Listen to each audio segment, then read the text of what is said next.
Watching and waiting as Americans decide who will define their country's relationship with the rest of the world, and just how different will US-Iran relations be over the next 4 years.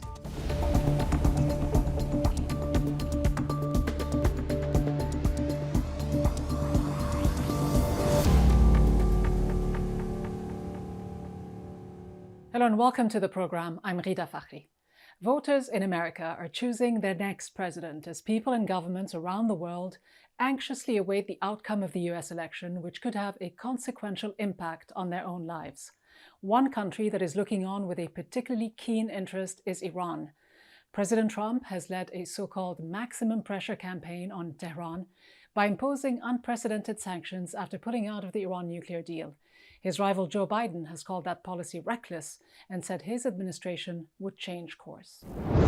If Tehran returns to compliance with the deal, I would rejoin the agreement and work with our allies to strengthen and extend it while more effectively pushing back against Iran's destabilizing activities, which under the agreement we were allowed to do and we had partners to do with us.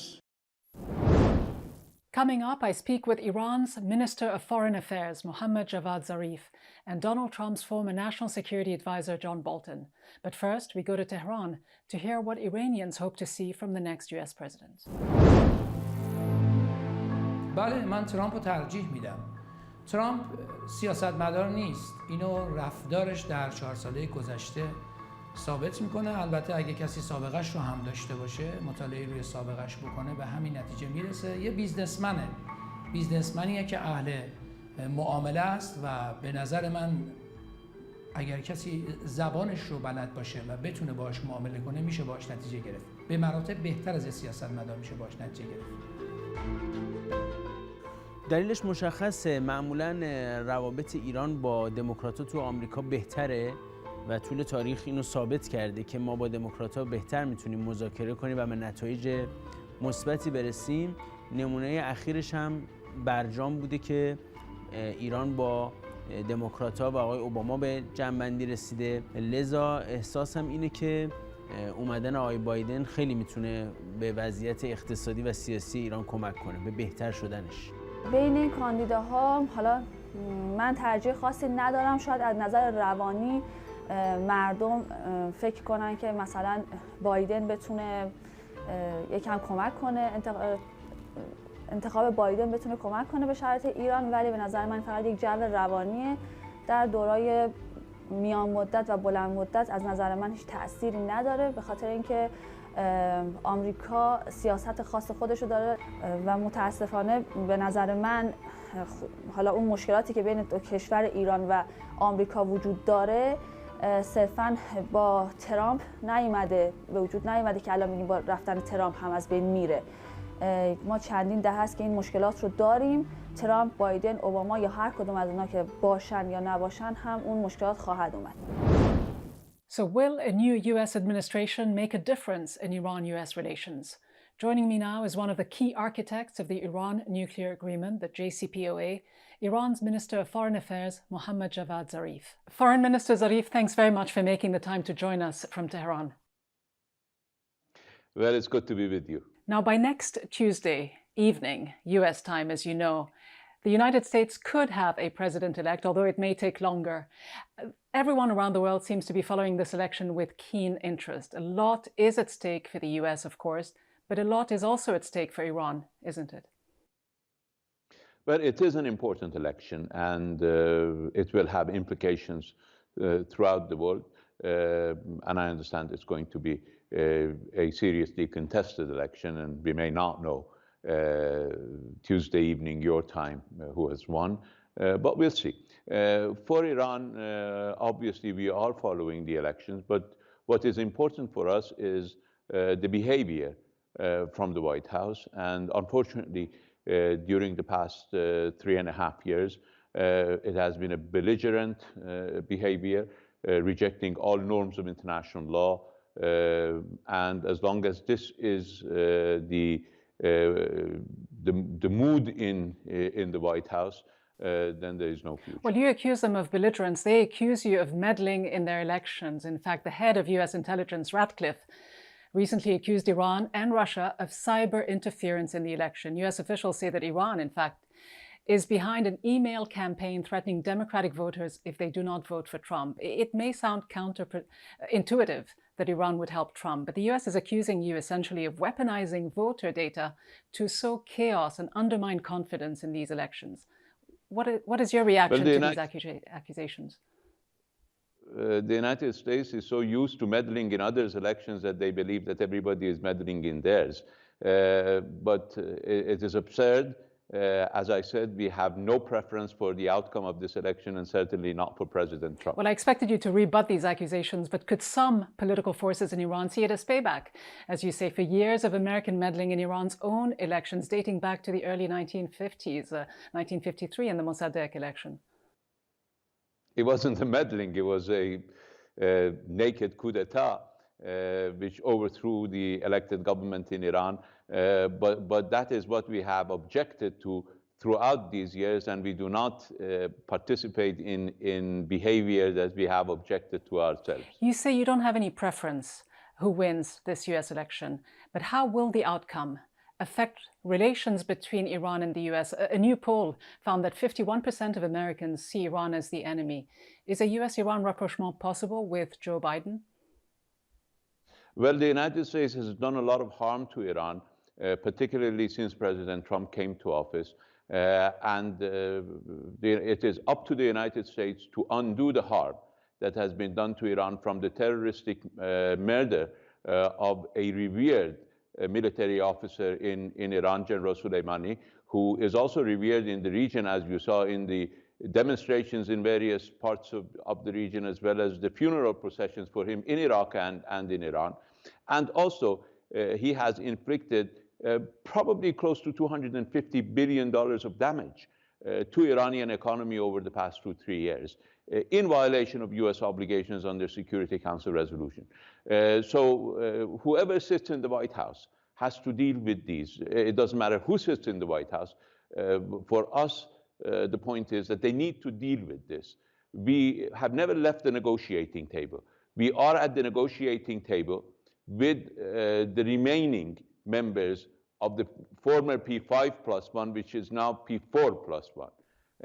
But that has to be, I mean, the United States has to gain access to this room. But would you agree, though, that there is a stark difference between Trump and Biden on Iran? Biden said he would, in fact, return to the JCPOA, the Iran nuclear agreement that Trump pulled out of, if Tehran returns to full compliance. The Trump administration, as you point out, in fact, has imposed sanctions upon sanctions, including recent sanctions on the banking sector and Iran's oil industry, which is hitting Iran's economy very hard. Iran's currency, the rial, has lost, 56% of its value this year alone?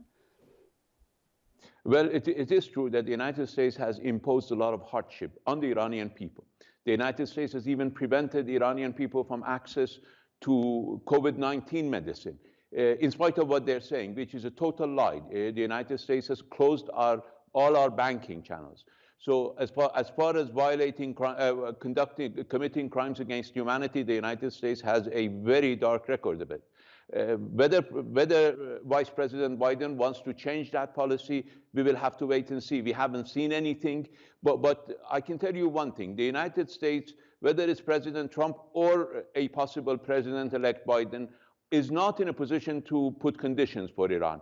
JCPOA is not a revolving door. If anybody has to meet conditions, it would be the United States to regain entrance to a room where we and the rest of the members of the JCPOA are still in. But they say they want you to return to the limits of uranium enrichment that were imposed under the JCPOA. Are you willing to do that? What are your preconditions, if any? Well, we have always said that if our rights under the JCPOA are observed, and if the damages done to Iran are remedied, then Iran wanted to be in full compliance with the JCPOA, even 1 year after President Trump imposed all its sanctions against Iran and withdrew illegally from the JCPOA. We remained fully compliant with the JCPOA. Then we took the avenues provided within the JCPOA. So the JCPOA was negotiated based on mutual mistrust.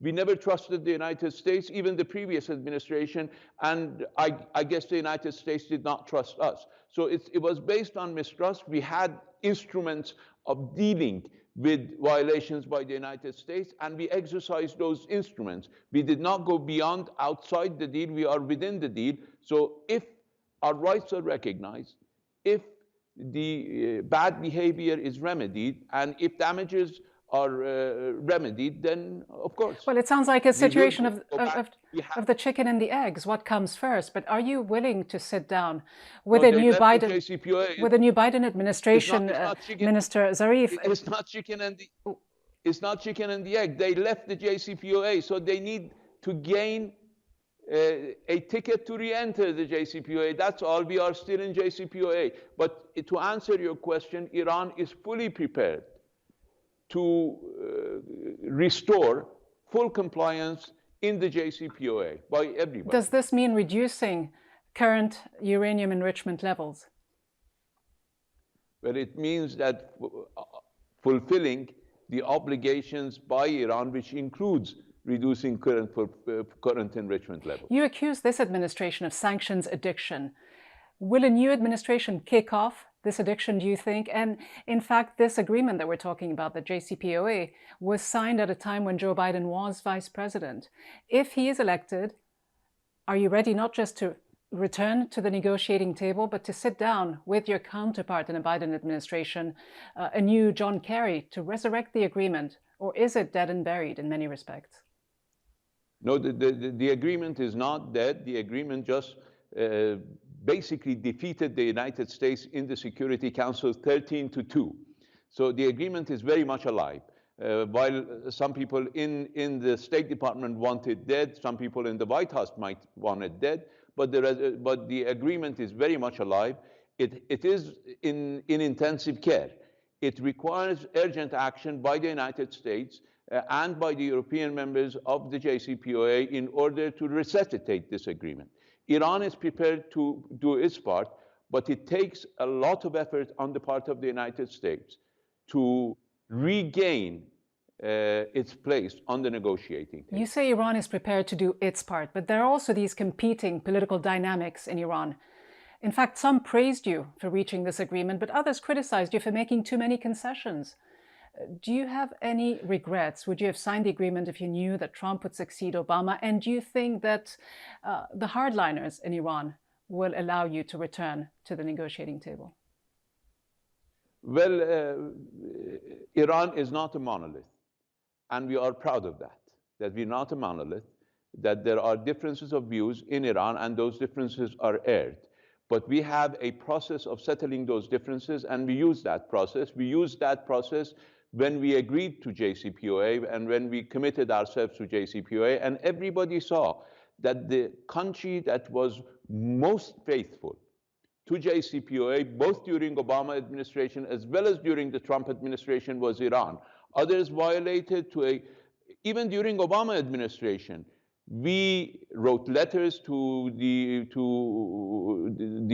European Special Representative at that time, Federica Mogherini, to complain about the United States violating its part of the deal, to complain about the E3, the European three, UK, France, and Germany violating their part of the deal.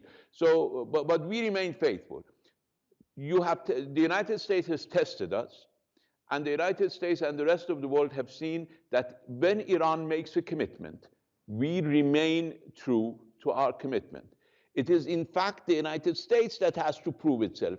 And it is, in fact, the E3, the Europeans, who have to prove themselves, who have not been able to do anything because of the US pressure.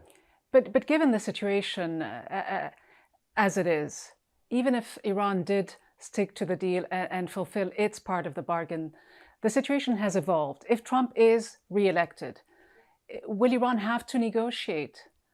Given the serious impact the sweeping sanctions have had on the economy, the Islamic Parliament Research Center in Iran has reported that capital flights have amounted to tens of billions of dollars. To say the least, the economy is in dire straits, not to mention the most recent effects of the pandemic, which has also affected Iran very severely. And according to some other data out of Iran, 70% of the population could fall below the poverty line, close to 60 million people, if the situation doesn't change.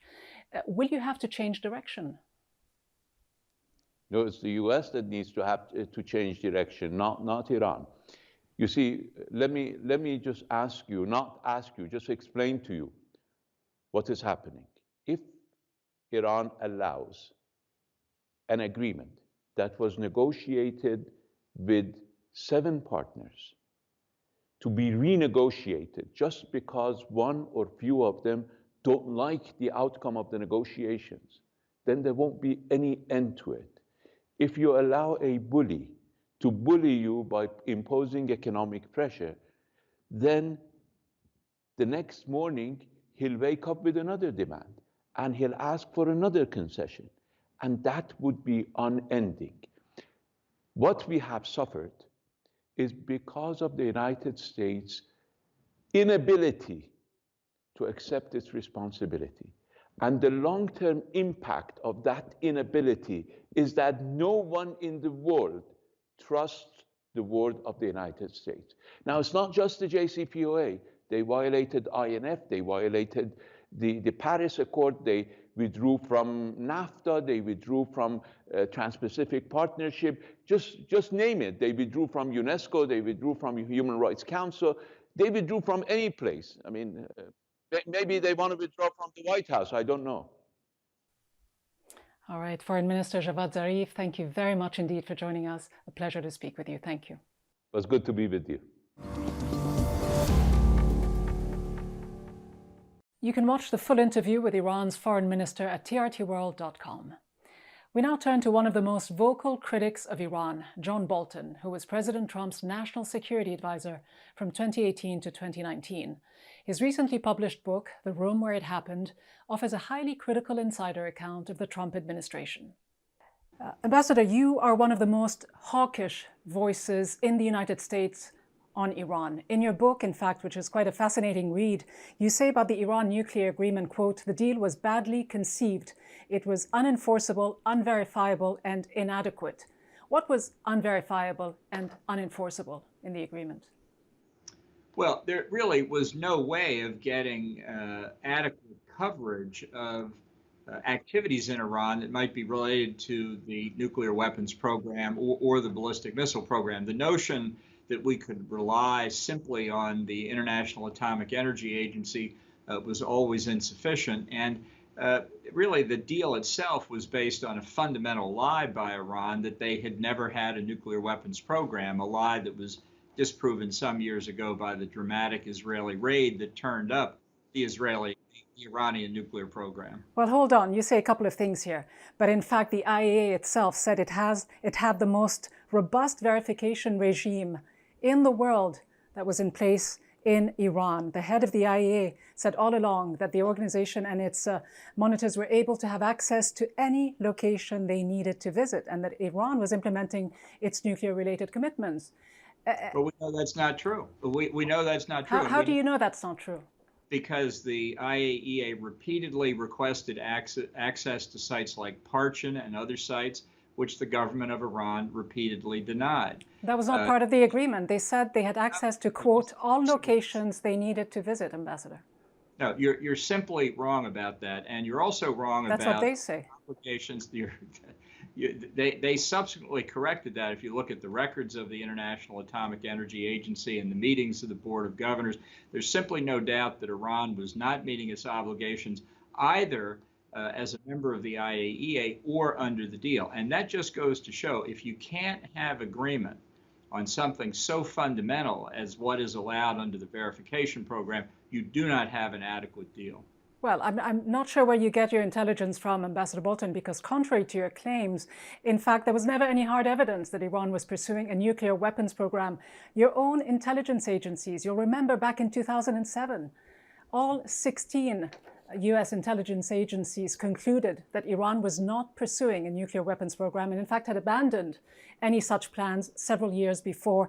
In 2010, in the National Intelligence Estimate, that was again reaffirmed. And I can go through the list. James Clapper, when he was Director of National Intelligence, said, "We don't believe they have a decision made to go ahead with a nuclear weapon." What do you say to all of these statements? They were wrong and politicized. I think the 2007 estimate was very badly flawed, has not stood up to history. But you're ignoring When you go back 13 years, something that maybe you don't want to talk about, which is the dramatic Israeli raid in Tehran that came up with proof that Iran long had a nuclear weapons program and quite possibly still does. So are you trusting Israeli intelligence over your own U.S. national intelligence? I'm trusting American intelligence, which very carefully reviewed everything. That's not what you just said. But I've just told you what U.S. intelligence agencies have said. I am listening. In fact, the CIA director at the time, Petraeus as well, not just James Clapper, concurred that Iran was not pursuing a nuclear weapons program. Let's face it, doesn't this have much less to do with Iran's nuclear program than it has to do with your policy of pursuing regime change, Ambassador? Took place before, all of those comments you're referring to took place before the Israeli intelligence raid. So, of course, whatever they said then, even if it was right at the time, has to be taken in the context of the information that the Israelis brought back that, as I said, was reviewed by American and other intelligence agencies and found to be valid. All right, let's bring it more up to date. If you don't believe in anything the IAEA said or certified, the Trump administration early on, before you joined it, certified not just once, President Trump himself, twice, that Iran was in compliance with the agreement. And I think that was incorrect in both cases. It was incorrect. President Trump was incorrect to certify that Iran was in compliance, in accordance with what everyone else was saying. He was given very bad advice by his advisors at the time. I think you also forget that Iran started its nuclear program, Ambassador, not after the 1979 revolution, but in fact under the Shah, and that it is accountable under the NPT to the IAEA, not to the United States, not to John Bolton. Look, the Shah's program, by every account, was peaceful and legitimate in pursuit of civil nuclear power. That is not what was pursued by the Ayatollahs. And I think that But that is precisely, Ambassador, what U.S. intelligence agencies said, that Iran was pursuing a nuclear energy program. There was no proof that it was doing anything else. But these are the facts. Not saying what the conclusions were. It is a fact, as Donald Rumsfeld, who I'm sure is one of your favorite people in the world, always used to say, that the absence of evidence is not evidence of absence. The intelligence can only conclude from what it sees. And I think there's substantial reason to think that large elements of the Iranian nuclear program have always been concealed, as they were until they were uncovered and revealed by U.S. and other intelligence activities that the government of Iran, over a period of years, then had to admit. Again, Ambassador, your opinions are not supported by the facts. They are simply not supported by the facts. But again, my question was, let's face it, isn't your hostility towards Iran much less to do with their nuclear program, which would have been kept in check under this nuclear agreement, than it has to do with regime change, which you have strongly advocated for many years?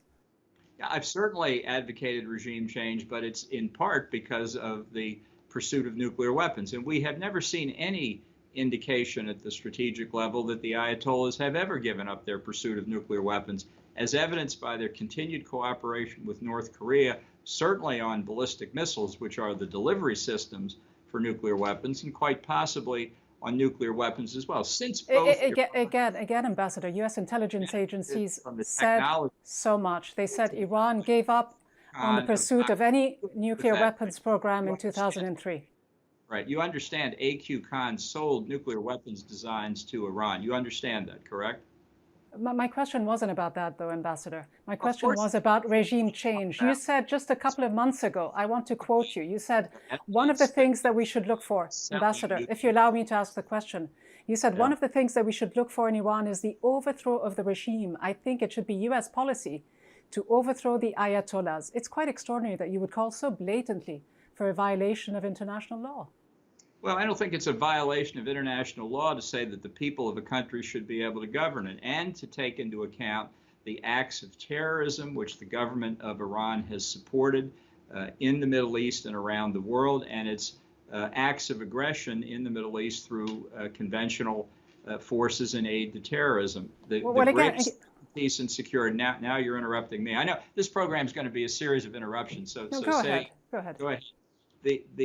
The government of Iran since 1979 has been the greatest threat to international peace and security in the Middle East, bar none. And I think it'd be the overwhelming consensus of other governments in the region that if you just let the people of Iran run their own government, it would be a much more stabilizing force. All right. Former U.S. National Security Advisor, Ambassador John Bolton, thank you very much. Appreciate your time. It was a great pleasure. You can watch the full interview with Ambassador Bolton at trtworld.com. Now, whatever happens in this US election, Iran will remain a critical, hotly debated foreign policy question, no matter who is in the White House. If withdrawing from the Iran nuclear deal has put the Middle East on edge, withdrawing from the Paris Accord has put us closer to the edge of a climate meltdown. So, in this election, the vote of the American people will decide the fate of their own country, and much more than that. From me, Rida Fakhri, and the entire team here in Washington, thanks for watching. We'll see you next time.